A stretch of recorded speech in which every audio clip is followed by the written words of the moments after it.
Бурун заманда кеше мадар килмәгән, килеп аяк бакмаган, ул тирәлә корыйыр барлыгын һич кем белмәгән, дүрт ягын диңгез ураткан, булган ти бер урын.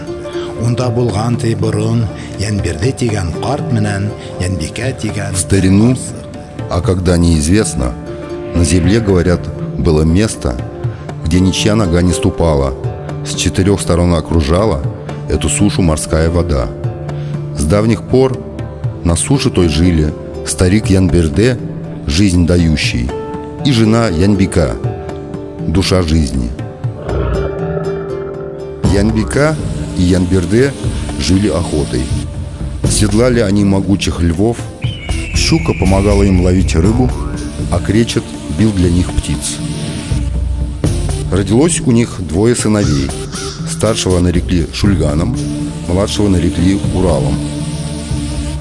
Не знали они, что такое болезни. Смерть для них была неизвестна. Считали, что на этом свете сами для всего являются смертью. В животных, что едят траву, черную вонзали пиявку, выжимали крови избыток, чтобы из нее приготовить напиток. Когда Шульгану исполнилось 12 лет, а Уралу 10, сказал им Янберде: «Оба вы мне родные дети, зрачки моих глаз.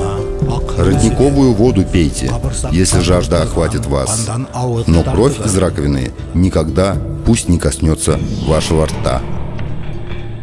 Пока родители были на охоте, Шульган сказал: «Не будем напрасно время терять. Раковину поскорее откроем. Выпьем по капельке, чтобы узнать крови вкус. Что же это такое?» И сказал Урал: «Буду послушен я слову отца. Крови не проглочу и глотка. Пока не вырасту я джигитом, пока не узнаю тайну запрета, пока не уверую я, что на свете вовсе не существует смерти». Шульган не прислушался к словам младшего брата и выпил немного крови. Так был нарушен запрет отца. Когда отец вернулся с охоты, он обнаружил, что крови в чаше стало меньше. Взял пруд и замахнулся на Шульгана. И тут Урал схватил отца за руку. «Отец, постой! Вот этот пруд когда-то был цветущей веткой. Ты хочешь, чтобы в дом наш светлый черная смерть явилась вдруг?»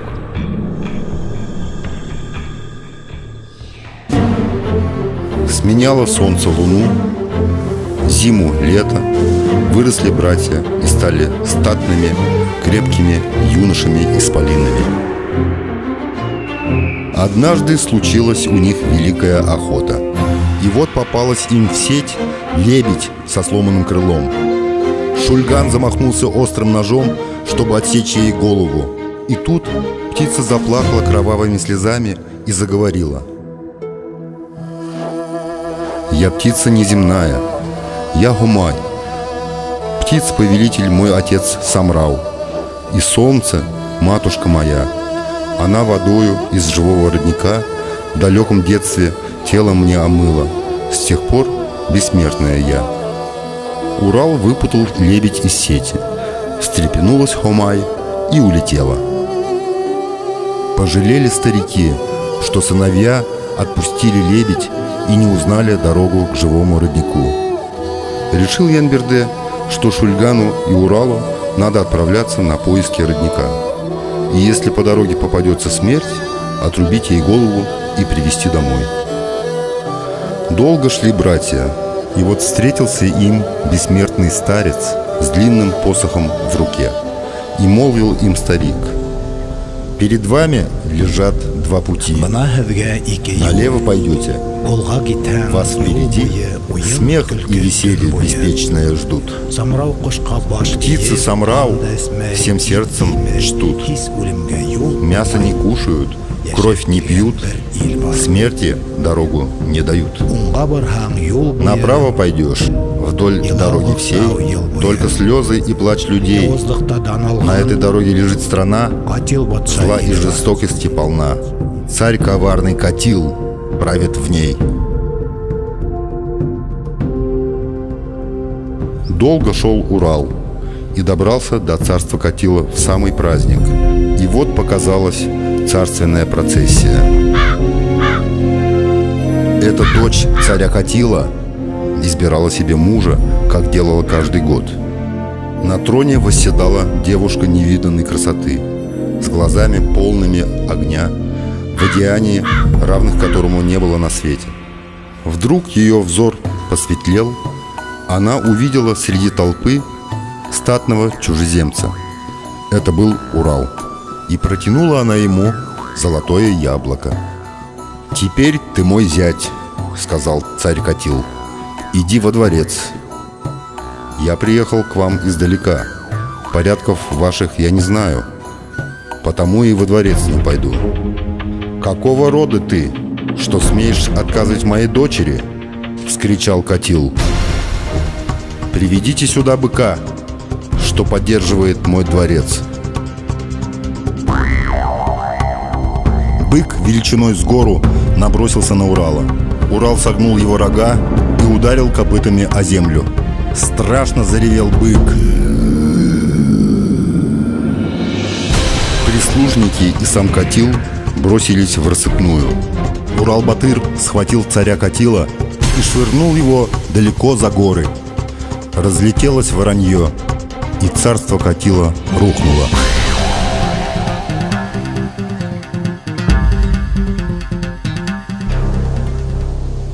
С тех пор, как расстались два брата, мы совсем забыли о Шульгане. Между тем он шел и шел по своему пути. Тишина и покой окружали его. И вот однажды повстречался ему юноша с прекрасным лицом. Это был Заркум. Назвался Заркум сыном царя дивов Азрака. Как великую тайну сообщил он Шульгану, что во владениях его отца и находится тот самый живой родник, который ищет Шульган. Азрака встретил Шульгана как самого долгожданного гостя. Знал он, что гнев полыхает в сердце Шульгана, ведь он не совершил никаких подвигов. А слава о подвигах младшего брата разнеслась по всему свету. Поведал Азрака Шульгану о величайших тайнах на земле, о волшебном коне Акбузат, о булатном мече, что не каждому дается в руки, и о Гумай, прекраснейший из дев. Велел Азрака открыть потайную дверь. Это была кладовая, и лежал там волшебный посох с набалдашником из жемчугов. И сказал Азрака: «Кто совладает с верным конем, меч алмазный в руки возьмет, первым батыром прослывет, все своей воле подчинит, и на весь мир прославится тот». Спустя много лет встретились братья у ворот в царство Самрау, повелителя птиц. Взмыли в небо девушки-птицы и стали кружить, пытаясь рассмотреть, что за гости пожаловали в их страну. Велела Гумай открыть ворота, и братья, увидев ее во всей красе, потеряли дар речи. Усадила Гумай братьев на почетное место, угостила с дороги и расспросила, с чем вышли они в дальний путь. И сказал Урал: «Шундай явыз үлем бар, шунан алыр кыным бар, үлемді табып өлтіріп, ил құтқарыр ойым бар». Охвачен я мыслью одной: смерть проклятую отыскать, навек из страны ее изгнать, родник живой отыскать, чтоб жилось беспечно в стране. С тем и вышли мы в путь, я и брат мой Шульган. «Индей хылы булмас деп, Эзләп һич кем тапмас дип, Вмиг душою ты моей овладела. кулын бирермен. Не может лучше красавицы Үзе быть. һөеп килермен. Век ищи, не найдешь Дип такую. күңелем елкеттем. Пожелаешь, и будем мы вместе. Прикажи, на тебе я женюсь.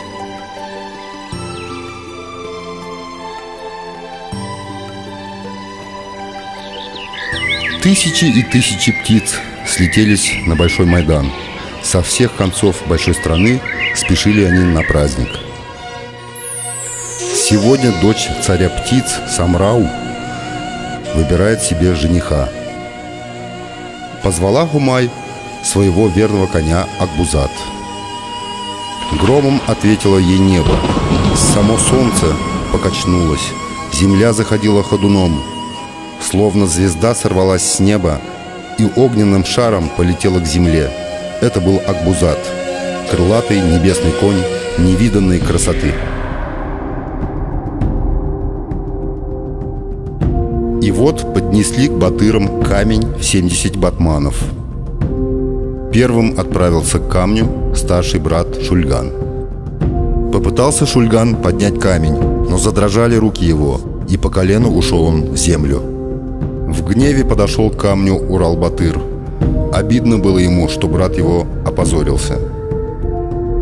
Поднял Урал камень в 70 батманов и бросил его в небеса. Полетел камень высоко в небо и скрылся из глаз. И сказал Акбузат: «Батыр, отныне я твой». Зашумел Майдан от радости небывалой. Вступил вперед царь птиц Самрау и протянул руку со словами: «Будь зятем моим». Началось небывалое свадебное пиршество. Счастье светилось на лицах Урал-Батыра и Гумай. Но тут небо полыхнуло огнем. Это дивы начали войну. Шульган ударил волшебным посохом о землю, и вспенились все воды земли, и начался потоп. Коварно улыбался Заркун. Все шло так, как они задумали. Попрощался Урал со своей молодой женой, вскочил на Акбузата и поднял свой булатный меч, сверкнувший в небе, словно молния. И началась великая битва с дивами, равной которой еще не видел белый свет. Ай хугышкан ты, Урал, ел хугышкан ты, Урал. Месяц Урал, говорят, воевал, и год, говорят, Урал воевал. Огню он разгореться не дал. Люди, смастерив себе плод, не погибли в пучине вод. Уничтожал безжалостно дивов. Многих сразил он могучей рукой. Там, где бился он с этой ордой, туши поднимались горой над окровавленной водой. И вот в один из дней среди огня и грома войны встретились лицом к лицу два брата. Напал Шульган на Урал-Батыра, подняв волшебный посох, от которого не было спасения живущим на земле. Вихрем взвился Акбузат, увернулся Урал-Батыр и ударил булатным мечом по волшебному посоху. Сорвался в руках Шульгана тот посох, гром прокатился по небесам, и исчезло волшебное море. Вода его высохла во мгновение ока. Дивы сразу же обессилели и в ужасе скрылись в озере. И сказал Урал старшему брату: «Пусть черная кровь, что в жилах течет, иссохнув, вновь красный цвет обретет. Во имя чести отца моего, памяти матери моей, в последний раз я прощаю тебя». Молчал угрюмо Шульган. Страх сковал его жилы. Кровь застыла в венах. И скрылся из глаз Шульган в огромной пещере, которую с тех пор и называют пещерой Шульган-Таш. Но вот послышался страшный гром. Засверкали молнии. То вышел в бой сам царь дивов Азрака. Здесь Азрака понял, что зря доверил он Шульгану тот волшебный посох, которым он мог бы сокрушить великую силу Урал-Батыра. Не стал медлить Урал-Батыр. Ударил булатным мечом и разрубил Азрака надвое. От его падения содрогнулась земля, и 1000 змей завизжали от горя и муки. Расступилось море, разделилось на 2 части, и выросла в том месте огромная гора Ямантау, страшная гора. И открылся путь к живому роднику. Собрались люди вокруг Урал-Батыра и ждали, что он сделает их бессмертными. Но тут появился старик, и молвил он: «То, что смертью мы зовем, злые прозвища ей даем. В вечности нетленный закон. Мир от гнилья очищает он. То, что на земле остается, чем все лучшее создается. Сада краса — это добро. Добро возвысится в небо. В воде не утонет добро. Добро в огне не истлеет. И в памяти вечно оно».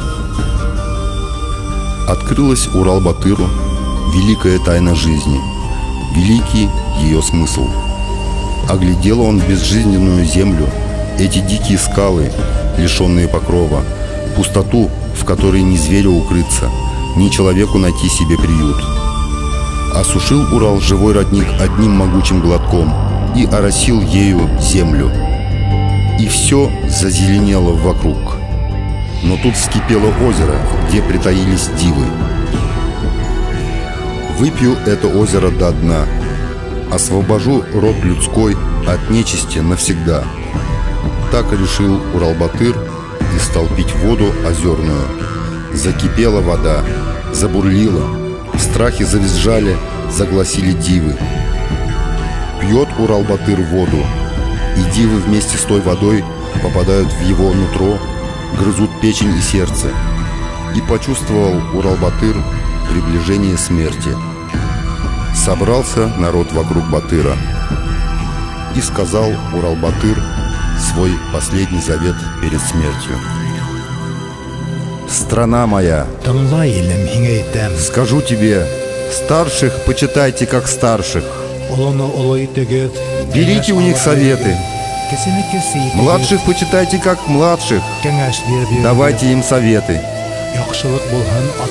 Пусть имя вам будет добро, пусть имя вам будет человек.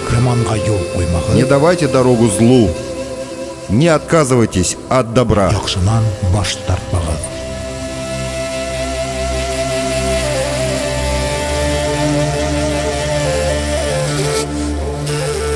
В тот же миг в небе упала звезда. Это была Хумай. Поцеловала она мертвого Урал-Батыра в губы и молвила так: «Ах, Урал мой, Урал, не застала я тебя в живых. Своего наряда птичьего я уже не сброшу. Буду вечно жить лебедью». И стало тело могучего Батыра горной грядой. С тех пор и называются эти горы Урал-Тау. Хумай осталась жить на Урале. Тяжко было ей в своей птичьей стране. Вслед за ней прилетели лебеди, а затем другие птицы. Пришли на Урал и разные звери.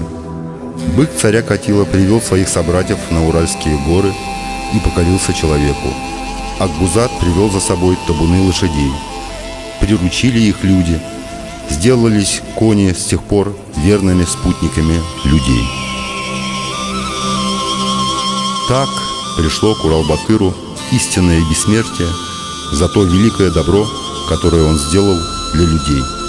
И будут помнить об Урал-Батыре не только народ его, но птицы и звери, горы и леса, звезды и небеса.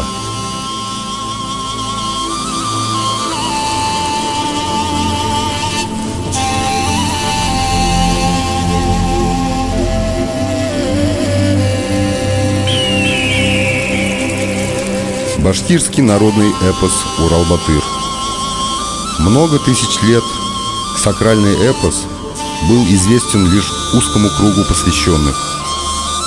Ныне тайные знания, сокрытые в нем, поражают воображение современных людей и заставляют ученых искать ответы на сложные вопросы.